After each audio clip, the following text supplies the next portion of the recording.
his confinement at the Oakland County Jail, and pursuant to MCL 764.27A, I'm not sure that he is fully away from the sounds of the adult inmates. And pursuant to the court rule, basically 6.909, there really has to be an assessment that he is either considered a menace to other juveniles or may not otherwise be safely detained in a juvenile facility. I understand the severity of what occurred. I think everybody does, including Mr. Crumbley, but I don't know that simply, indicating that because the victims were of his age, that he would necessarily be a menace. So I do have concerns for him and his mental and emotional well-being. He currently is not able to benefit fully by what every other inmate at the jail can. Some has been due to a watch, but it is just very difficult. And the court knows the jail isn't conducive. It's not designed for juveniles. So, so I would just like some direction. Do you want a written motion and I can lay everything out? I just feel that if I have to look out for what is best interest, it's not being at the jail. I believe his needs can be met at the village. At least he will have greater human contact. He will have more services available to him to help him through this.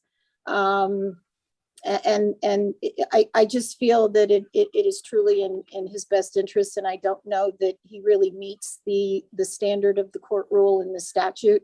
And I know that his charge is not unique in the sense that there have been other children housed at the village with these type of offenses and being charged as an adult. I just feel that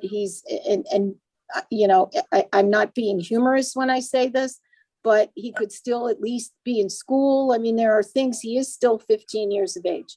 And there are certain things, many things he's not going to get at the jail. And so I'm imploring you on behalf of him and what's in his best interest that we allow him to go back to the village. I'm not aware for the brief time that he was there, he caused any difficulty. I just think for his age, his mental, physical, emotional well-being, housing him at the village would serve him more than where he currently is. I know from what he told me on Friday, he hears adults in the cells next door to him. Pursuant to the statute, he's not supposed to, and I'm of the belief that they are adults, that they are not other juveniles. And Your Honor, I can speak to that as well if before Mr. Keast has an opportunity to respond, Your Honor. Sure. I watched the arraignment, and I understand that Mr. Keast made the argument at that time pursuant to MCR 6.909. And after reviewing that statute, Your Honor, I honestly do not believe that my client should be considered a menace to other juveniles. This is someone who has never been in trouble before. This is not someone who has a history of assaulting kids his age or any other negative contact with his peers. This one isolated incident is all that we're looking at here today. And also, I'd like to speak to the fact that there are other juveniles housed at Children's Village charged with murder. This would not be the first time. There's others there now. So I definitely believe that society is protected, as well as the other juveniles at Children's Village, if he was to be returned to Children's Village. And again, I also spoke with my client and agree with Ms. McKelvey. He's being housed in the clinic. The clinic is still being used for adults that have medical ailments and medical issues. So there are adult inmates that are housed around him. And if you look at the specific language of the statute, I believe that we are violating that statute. Thank you. Mr. Keast? Thank you, Judge. Judge, this cannot be compared to any other case that this court or any court in this county has seen before. And calling this an isolated incident, quite frankly, does not do it justice. This was a mass murder at a school, Judge. This was planned. It was premeditated. The evidence that we have and that we discussed at the arraignment showed it was premeditated for a period of time before it was commenced. The defendant didn't just attack other individuals. He targeted juveniles.